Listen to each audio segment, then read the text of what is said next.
Aibong all හැමදෙනාටම welcome back to my channel. So today I would like to share with you how to make a tie-red sleeve. ඉතින් අද video එකෙන් ඔයාලට මම අරගෙන ආවේ tie-red sleeve එකක්. කොහොමද පහසුවෙන් නිර්මාණය කරගන්නේ කියලා. ඉතින් තවමත් ඔයාලා මගේ channel එක subscribe කරලා නැත්නම් විතරක් subscribe කරන්නත් ඒ වගේම යාළුවොත් එක්ක share කරන්නත් අමතක කරන්න එපා. ඒ වගේම ළඟම තියෙන bell button එක click කරුවොත් මම වීඩියෝ එකක් දාපු සැනින් ඔයාලට පුළුවන් බලා ගන්න. ඉතින් මේ විදිහට මම මූලික පතරමක් හදාගෙන තියෙන සෙන්ටිමීටර් වලින් ඔයාලගේ අතට අවශ්‍ය කරන තට්ටු ගාන මුලින් තීරණය කරන්න ඕන. මම මෙතන තට්ටු 7ක් දානවා මගේ අතට. ඒ නිසා මම මේක සම කොටස් මේ විදිහට 6කට බෙදා ගන්නවා මුලින්. ඒ වගේම අත කට වටා එන ඒ කොටසත් එක්කම මගේ කොටස් ඔක්කොම 7ක් වෙනවා. එතකොට මේ විදිහට මම කොටස් 7කට බෙදා ගන්නවා පහළ වාටියට දාන නිසා ඔක්කොම කොටස් 7ක් වෙනවා. ඊට පස්සේ ඔයාලට මේ එකින් එක මේ කොටසේ දිග නිසියාකාරව මැන ගන්න ඕන. නිසියාකාරව මැනගෙන එක එක කොටස එක ලියාගෙන අපි 6.28 කියන සූත්‍රයෙන් බෙදා ගන්න ඕනේ. බෙදාගෙන ඒ ලැබෙන අරයට අපි එකතු කරගන්න ඕන අපේ මේ ෆ්‍රිල් එකට අපේ මේ අත් කොටසට අපි දාන මේ රෆල් කොටසට අවශ්‍ය කරන උසත් ඊට අමතරව තව අඟලකුත් අපි එකතු කරගන්න. මොකද අපි මේක තට්ටු ආකාරයෙන් මේක කරන්නේ. එතකොට අපි මහගෙන එනකොට එකම තට්ටුවක් එළියට දිස් වෙන ආකාරයට තමයි මහන්න. එතකොට අපි මේ තුනක් අරන් තියෙනවා නම් මේ විදිහට උසට අපිට ෆ්‍රිල් එක දානකොට මේ රෆල් එක දානකොට තුනටම ගත්තොත් එතන ලස්සනක් නෑ. නිසා අපි අඟලක් වැඩිපුර දීලා තමයි ඒ කොටස් නිර්මාණය කරගන්න. එතකොට මම එකින් එක මේ විදිහට 1 2 3 කියලා දාගෙන ඊට පස්සේ මේ හැම කොටසකම දිග මම මෙතන නම් කරගන්න ඕනේ. එතන උස විදිහට මම මෙතන පරතරේ තියාගෙන තියෙනවා සෙන්ටිමීටර් 3ක්. මම මේ අත් කොටස නිර්මාණය කරන්නේ සෙන්ටිමීටර් වලින්. මම මුලින්ම කරන්නේ මේ එක තියෙන ඊළාගත්ත කොටසේ වට මම මැන ගන්නවා. මොකද මට එතන ඉඳලා එන්නේ පොඩි තට්ටුවක්. එතකොට ඒ වට මම මෙහෙම හරියට මැනගෙන ඒක ලියා ගන්නවා. ඊට පස්සේ ඒ සංඛ්‍යාවත් මම 6.28න් කියන සූත්‍රයෙන් බෙදා ගන්නවා. ඒ ලැබෙන අරයට තමයි අපි අර අඟල් 3කුත් ඒ වගේම අමතර තව අඟලකුත් එකතු කරගන්න. ඉතින් ඔයාලට මේක වෙනස් කරගෙන ඔයාලට හදා ගන්න පුළුවන්. උදාහරණයකට ඔයාලට අත දිග 21ක් ගන්නව නම් ඒක ඔයාලා බෙදා ගන්න ඕන ඔයාලට අවශ්‍ය කරන තට්ටු සංඛ්‍යාවෙන්. ඒ බෙදාගෙන තමයි මේ විදිහට කරගන්න ඕනේ. දැන් මේ විදිහට මම හැම කොටසක්ම මැන ගන්නවා. මැනගෙන 6.28යි මම බෙදා ගන්නවා. ඉතින් ඔයාලට කැල් එකක් ආධාරයෙන් මේක කරගන්න පුළුවන්. ඉතින් මම මේ හැම කොටසකම මේ විදිහට දිග මැනලා 6.28 කියන සූත්‍රයෙන් බෙදාගෙන ඊට පස්සේ ඔයාලට මම කියලා දුන්න විදිහට මගේ මේ හැම කොටසකම උස මම තියාගත්තනේ සෙන්ටිමීටර් 3ක්. ඒකයි තව අඟලකුයි එකතු කරලා මම හදා ගන්නවා මට අවශ්‍ය කරන රෙදි කොටසේ අවශ්‍ය උසයි පළලයි. එතකොට ඔයාලා හොඳින් බලන්න මම මේ 10 6.28න් කියන සූත්‍රයෙන් බෙදාගත්තාම මට ඇවිල්ලා තියෙනවා 1.5යි මගේ අරේ විදිහට. ඒකට මම එකතු කරගන්නවා අඟල් 3කුත් තව අඟලකුත්. එතකොට මට අවශ්‍ය වෙනවා අඟල් 5.5ක්. ඒ කියන්නේ මම සෙන්ටිමීටරින් අරන් තියෙන හින්දා මට සෙන්ටිමීටර් 5.5ක් එක පැත්තකට අවශ්‍ය වෙනවා. ඉතින් ඔයාලා දන්නවා ෆුල් ප්ලේට් කරනකොට අපිට ඒ වගේ දෙගුණයක් අවශ්‍ය වෙනවා. එතකොට අපි 5.5 දෙකෙන් වැඩි කරලා තමයි අපිට අවශ්‍ය කරන රෙදි කොටසේ උසත් පළලත් හොයාගන්න ඕනේ. දැන් ඔයාලට පේනවා ඔයාලගේ කාලෙත් මගේ කාලෙත් ඉතුරු කරගන්න අවශ්‍ය නිසා මම මේ හැම එකතුවක්ම 6.28න් බෙදාගෙන මට අවශ්‍ය කරන අරය මං හොයාගෙන තියෙනවා. ඉතින් මේ හොයාගත්ත අරයට මම අවශ්‍ය කරන උස ඒ කියන්නේ අඟල් 3ක් තව අමතර අඟලකුත් එකතු කරලා මං හදාගෙන තියෙනවා මේ සංඛ්‍යාව. ඉතින් ඒ වගේ හොයාගත්ත උසයි මේ අරයයි එකතුව වගේ දෙගුණයක් මට මගේ රෙද්දේ උසටත් පළලටත් අවශ්‍ය වෙනවා.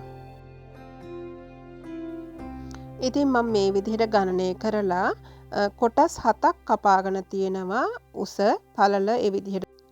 එකින් එක ගණනය කරගත්තට පස්සේ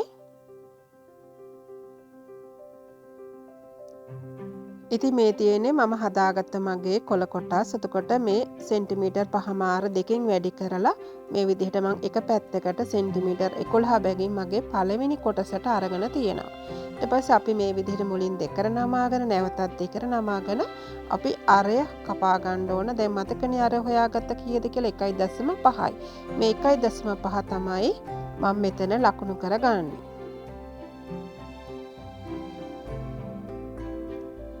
ඉතින් මම සෙන්ටිමීටර වලින් තමයි කරන්නේ. මේ විදිහට සෙන්ටිමීටර 1.5ක් නමා ගත්ත රෙදි කොටස මේ විදිහට හදාගෙන ඊට පස්සේ අපිට අවශ්‍ය වෙන පහළ කීයද අඟල් 4ක්.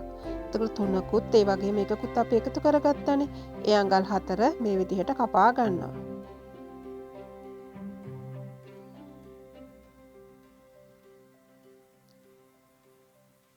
මේ විදිහට හැම කොටසක්ම අපි කපා ගන්න ඕනේ.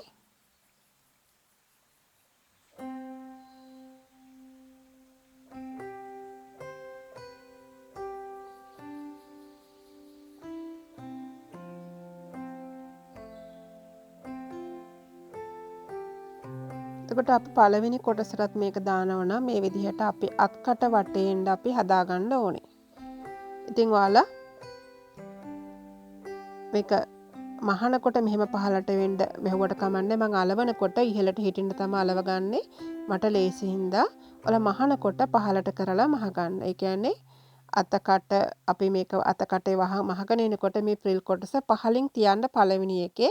ඊට පස්සේ දෙවෙනි එක තුන්වෙනි එක කොහොම මහගෙන එනකොට ඔයාලට පුළුවන් ඕනනම් අනිත් පැත්තට තියලා මහ ගන්න. මහලා පහලට දාගත්තාම ලස්සනට අපි টොප් ස්ටිචින් ගහ ගන්න පුළුවන්.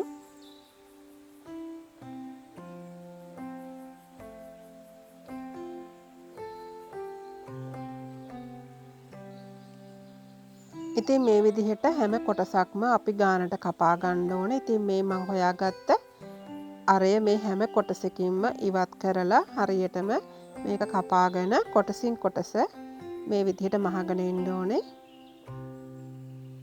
ඉතින් මම මෙතනදී කොළ වලින් කරන නිසා මම සෙලෝ ටේප් වලින් ඔයාලට අලවලා පෙන්නනවා.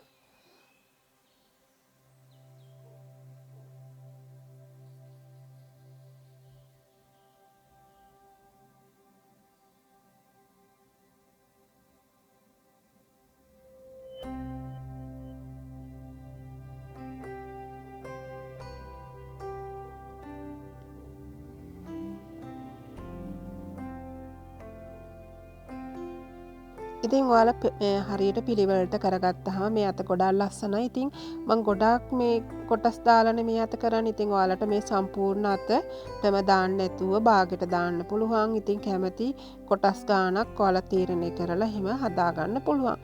ඉතින් ගවුම් වලට බ්ලවුසස් සාරි බ්ලවුසස් වලට මේ අත ගොඩාක් ලස්සනයි. ඉතින් ඉදිරියටත් ඔයාලට ලස්සන මෝස්තර අරන් එන්න මම බලාපොරොත්තු වෙනවා. ඉතින් මේ විදිහට හැම කොටසක්ම ඔයාලා පිළිවෙලට කරගත්තොත් ගොඩාක් ලස්සන අත්මෝස්තරයක් ඔයාලට පියවරෙන් පියවර ගොඩනගා ගන්න පුළුවන්. ඉතින් මේ කොටස් මේ විදිහට ඔයාලා මහගත්තට පස්සේ මේ හැම කොටසක්ම ඔයාලා නැවත අංශයට දාලා කෙලින් ඔයාලා පින් කරලා හරි තියලා අන්තිමයට තමයි ඔයාලා මේ අංශ පිළිවෙලට මහ ගන්න ඕනේ. මම ඒක කොහොමද කරගන්නේ කියලා තව ටිකකින් පෙන්නන්නම්. ඉතින් මේ හැම කොටසක්ම මම මේ විදිහට කරගත්තා. ඉතින් මේ අන්තිම රපල් කොටස. ඉතින් මේ විදිහට හදාගත්තු අත් කොටස ඊට පස්සේ මෙන්න මේ විදිහට අංශේ ඔයාලා හැම කොටසක්ම පින් කරගන්න ඕන මේ ස්ලීව් එක ජොයින් කරගන්න කලින්. ඒක අනිවාර්යයෙන්ම කරගන්න ඕනේ. මේ හැම කොටසක්ම කෙලින් මෙහෙම තියලා පින් කරලා ඊට පස්සේ ඔයාලට මහ ගන්න පුළුවන්. ඉතින් මම කොලෙන්නේ මෙහෙම කෙරුවේ. ඉතින් ඔයාලා රෙද්දෙන් කරනවා නම් මේ විදිහට කන පිටින් මහන්න පුළුවන්. ඉතින් මම හිතනවා ඔයාලා ලොකු දැනුමක් මේ වීඩියෝ එක තුලින් ලබා ගන්නද කියලා.